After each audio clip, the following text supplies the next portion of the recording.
Hello friends, good morning everybody, welcome to my YouTube channel. তো আজকে আমরা আলোচনা করব এসএসসি ফেজ 9-এর যে প্রিপারেশন সেই নিয়ে।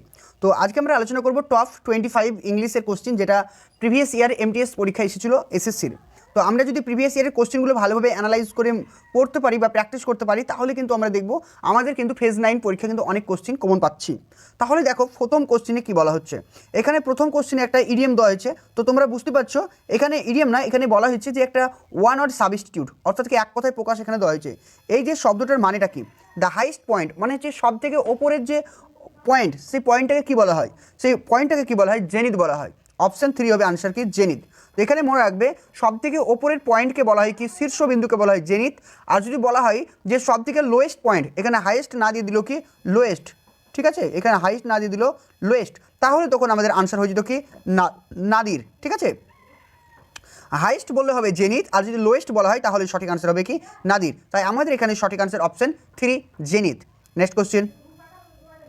তারপর দেখো এখানে দিয়েছে একটা ইডিয়াম দিয়েছে, সেই ইডিয়ামটা আমরা করবো। এখানে কি বলছে দেখো, এখানে বলছে আউট অফ ডেট, মানে ডেট পার হয়ে গেছে। আউট অফ ডেট কথার অর্থ কি, যেটা ডেট পার হয়ে গেছে মানে যে পুরনো হয়ে গেছে। অর্থাৎ যেটা বলতে পারি আমরা কি, যে বিং কেয়ারলেস, কখনই না, being careless something old fashion, যেটা মানে ডেট পার হয়ে গেছে মানে পুরনো হয়ে গেছে, মানে কি ওল্ড ফ্যাশন।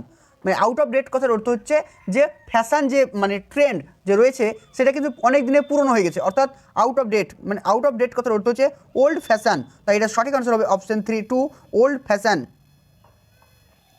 নেক্সট কোশ্চেন বলছে দেখো, এখানে বলছে সিনোনিম বা অ্যান্টোনিম জিজ্ঞেস করেছে।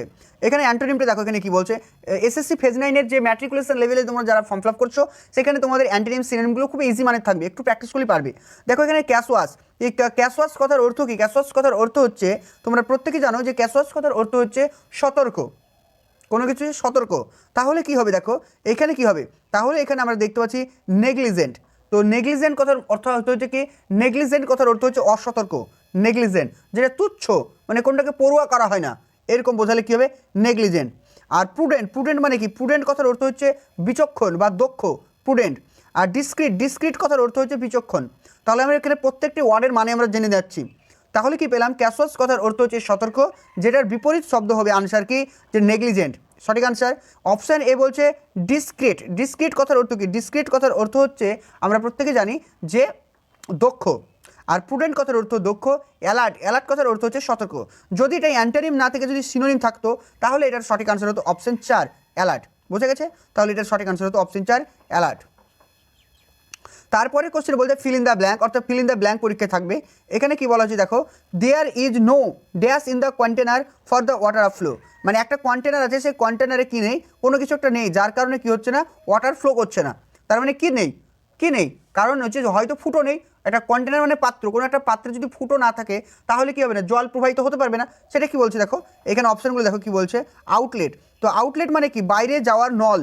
আউটলেট কথার অর্থ হচ্ছে, সাপোজ ধরো এটা একটা কন্টেনার, এটা একটা কন্টেনার, ওকে, এটা একটা কন্টেনার।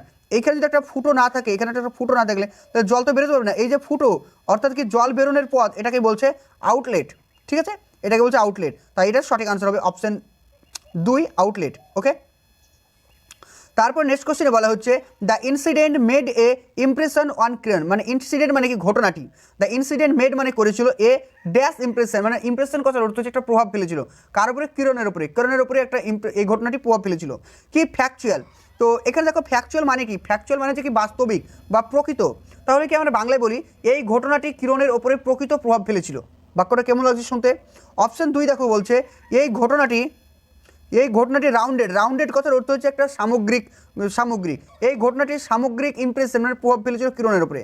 অপশন 3 বলছে পারফেক্ট, এই ঘটনাটি কিরণের উপরে একদম পারফেক্ট ইমপ্রেশন ফেলেছিল।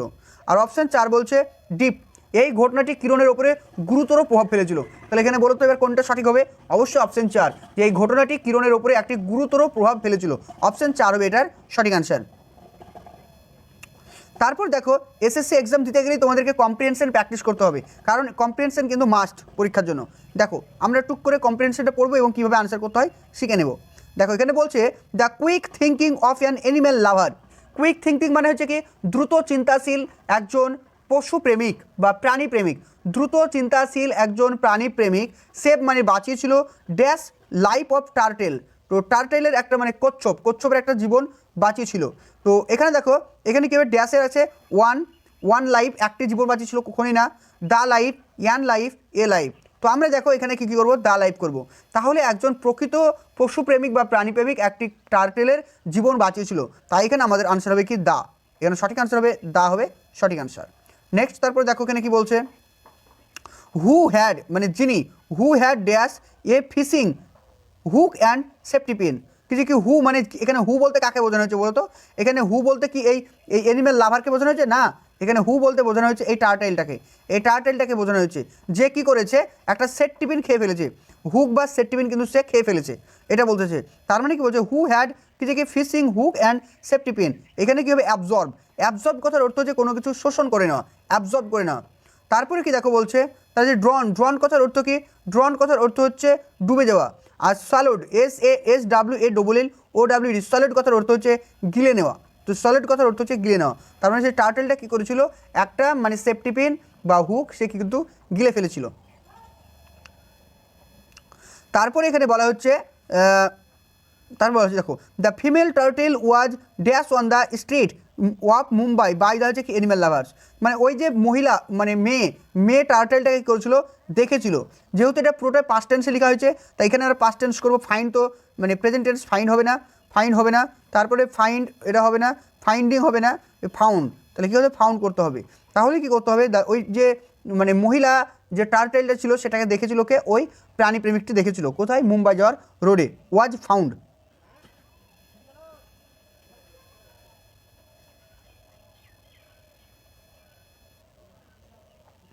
তারপরে বলছে select the most appropriate option for the blank. এখানে কি বলছে দেখো, এখানে বলছে অ্যানিম্যালস ড্যাশ টুক ইট মানে যে, এখানে কি বলছে দেখো, হুজ বসবে না হু বসবে না হোম বসবে। এখানে তোমরা প্রত্যেকে জানো এখানে কি বসবে, এখানে বসবে হু বসবে। হু মানে যিনি টুক ইট যিনি এটিকে নিয়েছিলেন। টু হচ্ছে কি ভেট, যিনি কী করেছিলেন এটিকে, ভেট মানে কি, ভেট মানে হচ্ছে পশু চিকিৎসক। কার কাছে নিয়ে গেছিলো, পশু চিকিৎসকের কাছে ওটাকে নিয়ে গেছিলো। ইয়ান একটা এক্স রে করা হয়েছিল dash the presence of sharp object, এবং এক্স রে দেখিয়েছিল মানে এক্স রের মাধ্যমে কী হচ্ছিল, রিলিভ কথার অর্থ হচ্ছে রিভেল, REVEL রিভেল কথার অর্থ হচ্ছে প্রকাশ করা বা দেখিয়েছিল। এখানে সঠিক আনসার হবে reveal. And X ray reveal the presence of the sharp object in the stomach, তার স্টোমাকে ওই যে সেফটি পিনটা আটকেছে সেটা কিন্তু দেখা গিয়েছিল। তারপর চলো এখানে হি ইজ এ কি ডিসেন্ডেন্টের পরে কি আছে, ও দা যে কি Mughal royalty, he descendant of. তো ডিসেন্ডেন্ট ডিসেন্ডেন্ট কথার অর্থ হচ্ছে কি উত্তরাধিকারী, অর্থাৎ কি যে বংশ পরম্পরায়, অর্থাৎ কি বংশগত, কি হচ্ছে কি অর্থাৎ বংশধর। ডিসেন্ডেন্ট কথার অর্থ হচ্ছে কি বংশধর। He is a descendant of হচ্ছে কি মুঘল রয়্যালিটি, অর্থাৎ কি মুঘল সাম্রাজ্যের সে বংশধর ছিল। ডিসেন্ডেন্ট অফ হবে, ডিসেন্ডেন্ট অফ। তার হচ্ছে কি ওয়ানলি মি ক্যান, এখানে দেখো সাবজেক্ট কখনো অবজেক্ট ফর্মে বসতে পারে না, তাই এখানে কি হবে, এখানে ওয়ানলি আই হবে। ওয়ানলির পরে কি হবে, আই, নট মি। এখানে আমাদের ভুল আছে, এখানে বলছে কোন জায়গাটা ভুল আছে এবং সেটা ঠিক করতে হবে, ওয়ানলি আই করতে হবে, এখানে ওয়ানলি আই করা হয়েছে। তারপর দেখো এখানে সঠিক বানানটি লেখো। দেখো জেলিয়াস বানানটা কি, জেলিয়াস কথার অর্থ হচ্ছে হিংসা করা বা ঈর্ষা করা। বানানটা আমরা কীভাবে লিখতে পারি, JEALOUS, বানানটা এটা, কিন্তু এখানে দেখো এ নাই, এটা নাই, তাই এটা ভুল হয়ে গেল। তারপরে যে কারাপ্ট আছে, তো কারাপ্ট বানানটা কী লিখি, CORRUPT, কারাপ্ট, এটা এই বানানটা লিখি, কিন্তু এখানে আছে CORUPT, কারাপ্ট, বানানটা ভুল আছে। তারপর দেখো এখানে কী বলা হয়েছে, তারপর হচ্ছে কি ইন্টারেস্ট, বানানটা আমরা কীভাবে লিখি, INTEREST, ইন্টারেস্ট, এইরকম বানানটা লিখি, কিন্তু এখানে বানানটা অন্যরকম, এটা ভুল আছে। তারপর যে কি মিনিয়েচার বানানটা কীভাবে লিখি আমরা, mini, MINI, miniature, ATURE, miniature, দেখো বানানটা মিলে যাচ্ছে, তাই এটা হবে সঠিক আনসার অপশন 4, মিনিয়েচার। তা মিনিয়েচার কথার অর্থ হচ্ছে ক্ষুদ্র। তারপর চলে আসে অভিয়াস। আমরা বলি না অবভিয়াসলি যাবো, মানে হচ্ছে একদম নির্দিষ্ট করে বলি, স্পষ্ট করে বলি, অবভিয়াসলি আমি অবভিয়াসলি করবো বা আমি অবভিয়াসলি যাবো। তাহলে অভিয়াস কথার অর্থ হচ্ছে নির্দিষ্ট করা বা স্পষ্ট করা। ভোগ, এইখানে যে শব্দটা হচ্ছে ভোগ কথার অর্থ হচ্ছে কি রিমার্স, মানে অস্পষ্ট, VAGUE, ভোগ কথার অর্থ হচ্ছে কি অস্পষ্ট। ভেরিয়াস মানে হচ্ছে কি বিভিন্ন, আর ফ্লেক্সিবল মানে হচ্ছে কি নমনীয়, আর এভিডেন্ট মানে হচ্ছে কি স্পষ্ট, সুস্পষ্টকে বলা হয় কি এভিডেন্ট, EVIDENT, এভিডেন্ট কথার অর্থ হচ্ছে সুস্পষ্ট। তারপর দেখো one who can not speak, যে কথা বলতে পারে না তাকে আমরা কি বলি, বেবি মানে কি, বেবি কথার অর্থ হচ্ছে এক ঝাঁক পাখির দলকে বেবি বলা হয়, বা এক দল মেয়ে মানে অনেকগুলো মেয়েকে বলা হয় কি বেবি বলা হয়। কোয়েট মানে হচ্ছে শান্ত, অরফ্যান মানে হচ্ছে কি অনাথ শিশু, আর ডাম মানে হচ্ছে বোবা। তাহলে হু ক্যান নট স্পিক, যে কথা বলতে পারে না তাকে কি বলা হয়, বোবা বলা হয়, অর্থাৎ ডাম্প। অপটিমিস্ট কথার অর্থ কি, অপটিমিস্ট কথার অর্থ হচ্ছে যে আশাবাদী, অর্থাৎ কি আদর্শবান। তাকে বলা হয় অপটিমিস্ট। ক্রিটিক্স মানে যে সমালোচনা করে। তারপরে ডিস্টিংক্ট কথার অর্থ হচ্ছে কি সুস্পষ্ট, ডিস্টিংক্ট কথার অর্থ হচ্ছে সুস্পষ্ট। আর পেসিমিস্ট PESSI পেসিমিস্ট কথার অর্থ হচ্ছে যে দুঃখবাদী, মানে সবসময় তার মনের মধ্যে দুঃখ থাকে, সবসময় দুঃখের মধ্যেই থাকে, তাকে বলা হয় পেসিমিস্ট। আর আইডিয়ালিস্ট কথার অর্থ হচ্ছে আদর্শবাদী। অপশন 4 হবে এটা সঠিক আনসার, আইডিয়ালিস্ট। তারপর নেক্সট কোশ্চেন বলছে when the little girl losses her doll he began to cry. দেখো এই যে বাক্য এখানে কমার পরে দেখো এই যে শব্দ হচ্ছে এই বিগেন, এই বিগেনটা কি পাস্ট ফর্ম, তাহলে প্রথম ফর্ম কি begin, BEGAIN begin, BEGAIN begin মানে শুরু করা। আর সেকেন্ড ফর্ম কী হবে BEGN বিগেন। আর থার্ড ফর্ম কী হবে BEGUN বিগান, এরকম। তাহলে এটা যদি পাস্ট টেন্স হয় নিশ্চয়ই প্রথম বাক্যটাও পাস্ট টেন্স হবে, কিন্তু এখানে দেখো প্রেজেন্ট টেন্স করা হচ্ছে, কিন্তু প্রেজেন্ট হবে না, তাই এটাকে কী করতে হবে পাস্ট করতে হবে। এটা সঠিক আনসার কী হবে লস্ট। কি দেখে লসের প্রেজেন্ট পাস্ট ফর্ম কী হবে লস্ট, LOST লস্ট। তারপর চলে আসি কারেক্টলি স্পিড অর্থাৎ সঠিক বানানটা লেখো। দেখো এখানে কি বলছে লাক্সারি বানান আমরা কীভাবে লিখি, এই লাক্সারি বানান দেখো LUXURY লাক্সারি বানানটা এটা LUX ইউর লাক্সারি।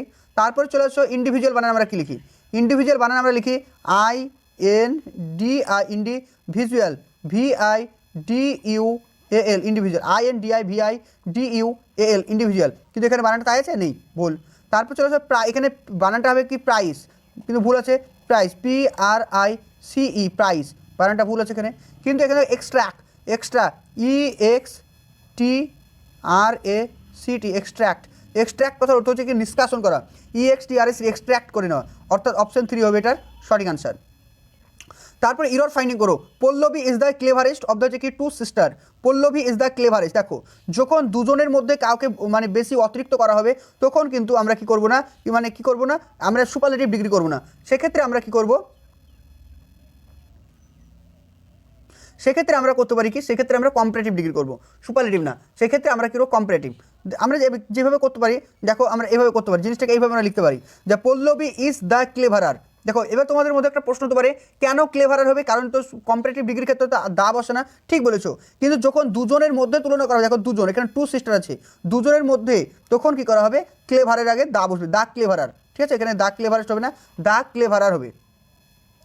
তারপরে চলে আসছে দেখো এখানে সেই জন্য এই জায়গাটা ভুল আছে। তারপর নেক্সট দেখো 20 নম্বর কোশ্চেন, এখানে কি বলছে নো ইরর খুঁজতে হবে, বলছে either of the two books meet, এই মিট কথাটি ব্যবহার করা হয়েছে। দেখো এই মিট কথাটি ব্যবহার করা হয়েছে কী হিসাবে, দেখো সেকেন্ড রূপ MEET মিটের পরে মিটের সেকেন্ড ফর্ম কী হয় MET মিট, কিন্তু এখানে দেখো উইল আছে, তো আমরা জানি উইলের পরে কী হয় প্রথম রূপ বসে, তাই MEET মিট হবে, তাই এখানে আমাদের ভুল হচ্ছে কোথায় এই লাইনটা উইল মিট, এখানে ভুল আছে। নেক্সট চলো কোশ্চেন দেখো বলছে as a matter of fact কথার অর্থ হচ্ছে যেটা বাস্তবে ঘটে, as a matter of fact কথার অর্থ হচ্ছে যেটা বাস্তবে ঘটে, অর্থাৎ অ্যাকচুয়ালি যেটা ঘটে, অপশন এ হবে এটার সঠিক আনসার। নেক্সট কোশ্চেন বলছে ট্রানকুইল, তো ট্রানকুইল কথার অর্থ হচ্ছে কি শান্ত সৃষ্টকে বলছে ট্রানকুইল। ক্ল্যাম CALM ক্ল্যাম মানে কি শান্ত, যদি সিনোনিম বলতো তাহলে ক্ল্যাম আনসার হতো, যেহেতু এটা অ্যান্টোনিম বলেছে তাই পিসফুল মানে শান্ত, এটা হবে না, কুল মানে শান্ত। স্ট্রমি কথার অর্থ হচ্ছে কি অশান্ত। দেখো তোমরা যদি এটার মানেও না জানো ট্রানকুইল তবুও করতে পারবে, কারণ দেখো ক্ল্যাম মানে শান্ত জানো, পিসফুল মানে শান্ত জানো, কুল মানে শান্ত জানো, তিনটে যখন একই রকম হচ্ছে তার মানে তিনটে তো আনসার হতে পারে না। স্ট্রমি মানে ঝড়ঝাপটা, অর্থাৎ কি অপশন 4 হবে এটার সঠিক আনসার। তারপরে কোশ্চেন দেখো বলছে সিলেক্ট দ্য অপশন করো হি ড্যাশ ডান ইট, মানে সেটি করেছিল, হি শুড হ্যাভ বিন, তো এটা কখনো আমরা হ্যাভ বিন করতে পারবো না, কারণ প্যাসিভ ভয়েস আমরা লিখতে পারবো না, কারণ হ্যাভ বিন লিখতে পারবো না। হ্যাভ বিন লিখলে কী হবে, এখানে ডান লিখলে হবে না, এখানে কি লিখতে হবে ডুইং লিখতে হতো, ডুইং, ঠিক আছে। যদি আমরা প্রথম অপশনটা চুজ করতাম তাহলে এখানে ডান হতো না, এখানে হতো ডুইং। অপশন 2 দেখো C should not have done, কারণ এটা থেকে ফিউচার পারফেক্ট টেন্স আছে, ফিউচার পারফেক্ট আছে বলে এটা ডান আছে 3 নম্বর রূপ, তাই এখানে he should not done it, option 2 হবে এটার সঠিক আনসার। তারপর দেখো বলছে mister Kansal has been living in Delhi since 10 year, যখন একটা পয়েন্ট অফ টাইম বোঝাবে তখন কিন্তু সিন্স হয় না, 10 বছর ধরে। দেখো যখন একটা ডিউরেশন বোঝায় তখন কিন্তু ফর হয়, যখন একটা ডিউরেশন বোঝায় তখন কিন্তু ফর বসে, কারণ সে 10 বছর ধরে বসবাস করছে, কারণ 10 বছর ধরে, ঠিক আছে, এখানে নির্দিষ্ট করে বলছে না 10 বছর ধরে, তাই এখানে ফর হবে। যদি এখানে 10 বছর না দিয়ে এখানে দিত যে 2017 সাল থেকে সে বাস করছে, তাহলে কিন্তু এখানে সিনসি হতো, ঠিক আছে, যেহেতু এখানে 10 বছর মানে একটা ডিউরেশন বোঝাতে তাই ফর হলো। যদি পয়েন্ট অফ টাইম বোঝায় একটা নির্দিষ্ট টাইম বোঝায় তাহলে 2017 হবে, 17 যদি বোঝায় তাহলে সেটা কী হবে সিন্স হবে। Last question, my brother bought a few rice. দেখো রাইসটা কি, রাইসটা হচ্ছে আনকাউন্টেবল নাউন, তো এটা গণা যায় না, তাই এক্ষেত্রে আমাদের সিন এ ফিউ শব্দটি ব্যবহার করা যাবে না। এক্ষেত্রে আমাকে ব্যবহার করতে হবে এ লিটিল, এ লিটিল শব্দটি ব্যবহার করতে হবে। কি লিটিল, আনকাউন্টেবল নাউনের ক্ষেত্রে এ লিটিল বসে, তাই এখানে আমাদের ভুল হবে এ ফিউ, এ ফিউ হবে ভুল। ওকে, এই ছিল আজকে আমাদের টোটাল 25 কোশ্চেন। এভাবে রেগুলার প্র্যাকটিস করতে থাকলে অবশ্যই তোমরা ফেজ 9কে ক্লিয়ার করবে। Thank you for watching.